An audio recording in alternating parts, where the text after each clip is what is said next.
Hey guys, it's Liana here for the weekly video. My hair is wet because I couldn't bother doing it. Because part of the reason I did this video today is I wanted an excuse. This has nothing to do with the topic, but I wanted an excuse to try the new manga mascara. And the verdict is it's mascara. There's nothing remotely special about it. It's a pretty decent waterproof mascara if you want to overpay for it.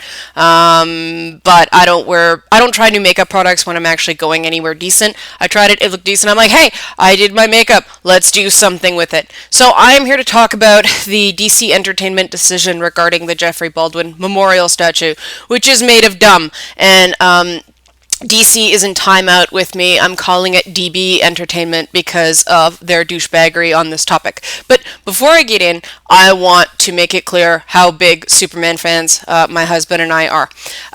You might have seen our toy collection on Space or the Toronto Star or any of the other pieces that various media have done on the toy collection. But in case you haven't seen it, I'll give you a little primer.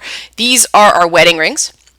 That is Superman. Now watch DC bust me for copyright infringement on that. We're not selling them. We had them custom made. But they don't seem to care about whether things are sold anymore. But I digress. So you can see behind me we've got the little Superman paper thing. We've got the Clark Kent Superman chest thing. Oh, by the way, I'm wearing like a Doctor Doom t-shirt out of protest. Also, it was clean. But let's do a little tour of this room. This is just one room in my house. Forgive the mess. We're renovating. But we have Superman lamp, and I don't know if you can see that picture there, but that is me looking under Superman's cape in the bronze statue of Metropolis, Illinois. So there are other bronze statues that DC has allowed to happen. We have Beppo the Super Monkey, and this is where we have Superman blotting out the sun so that Batman can remain in darkness because he's cool that way. So you can see all the Superman stuff we have here. We have Superman stuff here, and some of the stuff is licensed, some of it isn't. We buy it because it's cool. More Superman. And then we have the Superman pets up here. Sorry about the camera quality, it's just my laptop webcam. And you can see more Superman. This is more stuff from our trip to Metropolis. I should have moved the compressed air, but we have here the Chris Reeve charity, the Christopher Reeve Foundation thing with the Superman shield. So there is a, are we associating with Christopher Reeve because we want to associate Superman with falling off horses? No. I should probably outline, but a little bit more to her. Superman back there, I don't know if you can see it. Raving Rabbit R2-D2, very important. More Superman. More Superman. This is just one room, by the way. The whole freaking house is like this. Sorry if I'm making anybody queasy. There's just one more thing I want everybody to see. We have this. This is in our house. It's the entire origin of Superman done in one page by Alex Ross. And this, like I said, this is just one room. We have lots of other stuff. I'm going back to my original position. So don't worry, guys. The Seasick tour will end soon. But, okay. Superman cred established. Let me plug my computer back in. Superman cred established. Good. Because here's the thing. DC's original reason, by the time I made this video, who knows, it could have evolved, but their original reason for denying the use of the shield, the trademarked image associated with Superman, is because they didn't want the Superman brand, so to speak, associated with child abuse. The statue was going to be the little boy, Jeffrey Baldwin, in a Superman costume because that was what he dressed up as Halloween. He wanted to fly, the whole thing. Every kid goes through a phase where they really, really love Superman. I know I did. I think I'm still in it. But the idea that this would be associated in anyone's mind with child abuse is dumb. And you know how I know it's dumb? Because I backed the Kickstarter that got that statue built in the first place. And I didn't think for a second that that statue would be associated with child abuse. I thought the statue was a symbol of hope for the hopeless. That the one of the happiest moments in Jeffrey's tragically short life was being Superman. And it's trying to take a symbol to take a little bit of good out of something really horrible. Because I think it's important when we deal with tragedies like this, we don't get overwhelmed by the scope and the horror of the tragedies, because it's really easy to have our brain shut down because we don't want to think about bad stuff, right? Nobody wants to think about bad stuff. We want to think about dumb manga mascara and superheroes and toys and all this stuff. But when something bad happens, it's really easy to shut down and tune out. And I think that stuff like this that focuses on a positive element of it makes us remember that victims are people. You know, no matter how young they are, no matter how disenfranchised they are, no matter how unempowered they are, it's important not to dehumanize people in talking about very, very serious issues. And I think this project, I believe the guy who's fronting it is named Todd Boyce. This project's super, super important for that reason. And first of all, Superman has been associated with some pretty sketchy stuff in the past, indirectly. But if DC's concerned about this, they need to stop making toys in China, because that's not the best place for kids. Never mind child labor and their one-child policy, we also have sex-selective abortions and a whole bunch of other not fun stuff.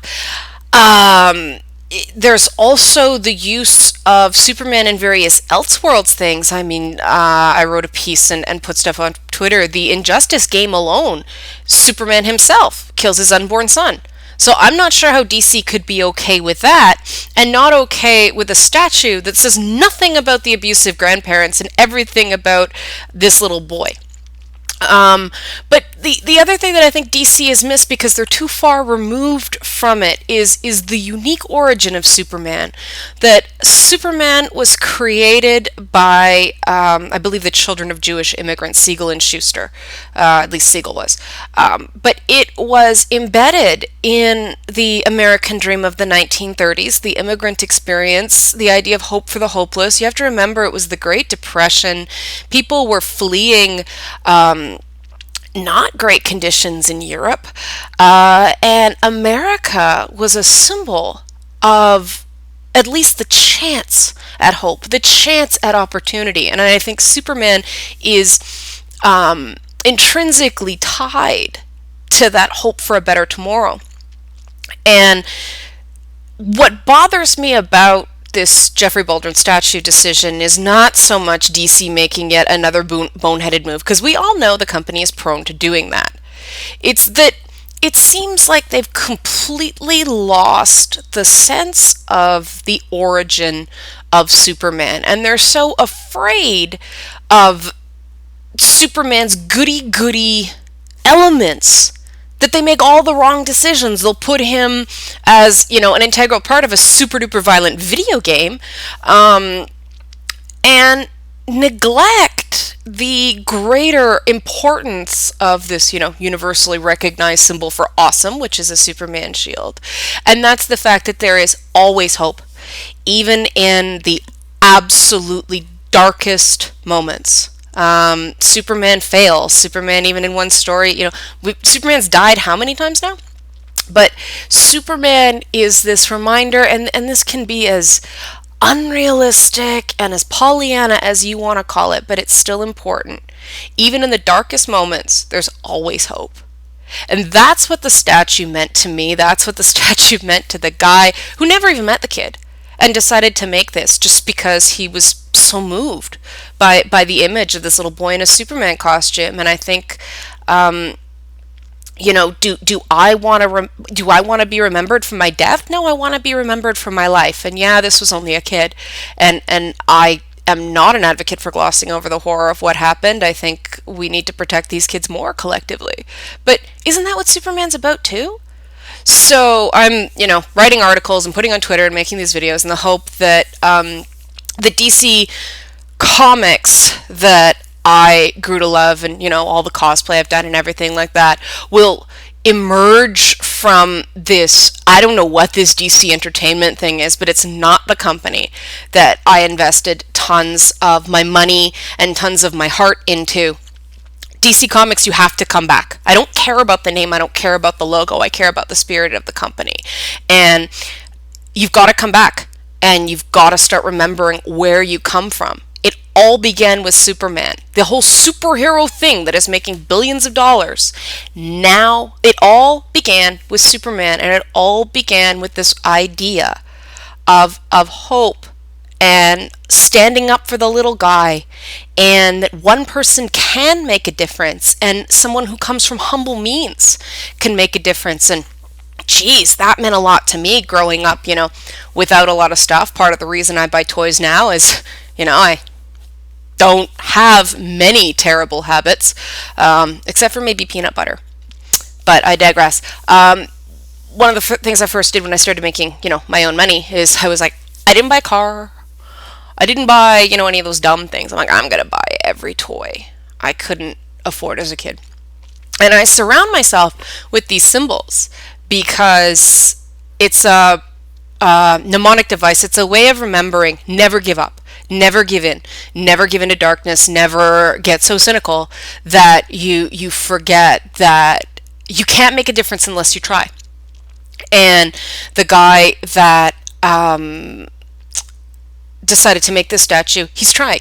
And I understand protecting licenses. I understand that. I understand that we don't want everybody to just start making all these, knockoff Superman products. It's important to protect copyright. It's important to protect trademarks. I'm not denying any of that. That's not the issue, because they went to DC to get, permission. And they're not going ahead. DC said no, so they're changing the shield to be a J instead of an S, and I think maybe artistically that might be better in some ways, but that's not the point. The point is that DC went completely negative on this out of fear. And that's the exact opposite message that Superman is supposed to teach. And with all the things that Superman has been used for over the years, war propaganda, for instance, I think we all know that Superman slap-a-jap image that seems horrific now, but, in the throes of yellow peril, it was like, yeah, go Superman, which, we should all be kind of collectively embarrassed about now. But, they'll put a bronze statue in a Smallville-like town just because it happened to be called Metropolis. But they'll shy away from this. I mean, you can find bad in any story. You can find bad in any location. I mean, there's a reason that small towns are the things that figure so prominently in horror movies, because a lot of things get swept under the rug there. And if you looked for the absolute worst connection you possibly could with small town America, well, Metropolis, Illinois wouldn't have that statue either, would they? So it just seems like DC has to stop thinking from a perspective of damage control, because they got a lot of damage to control now, and start thinking in the terms of what would Superman do, because they use Superman as a Jesus proxy in the Man of Steel movie in a completely cynical, beat you over the head sort of way. Now it's time for the company to make good on that analogy and have him be the shepherd of the downtrodden, the people that lift, the guy that lifts people up, the guy that promises a better tomorrow, if not in this world, then the next, metaphorically. And even if you don't believe in God, even if you don't believe in Jesus, you can believe in Superman. And I think that's why he's so important, and that's why I think DC horribly screwed up. And that's why I'm wearing a Dr. Doom shirt, because I still believe in Superman, DC, just not the one you're trying to cling to here. Okay, that's my video. Again, sorry about the seasick quality. I just wanted to prove my cred, because backing up your arguments is important. So, hope you guys like this video. Hope you guys like the podcast. Feel free to subscribe. I hate doing that, but you have to. It's YouTube. But we'll have lots more content. There's a lot more coming down the pipe. And see you on Facebook, Twitter, and next week. Bye.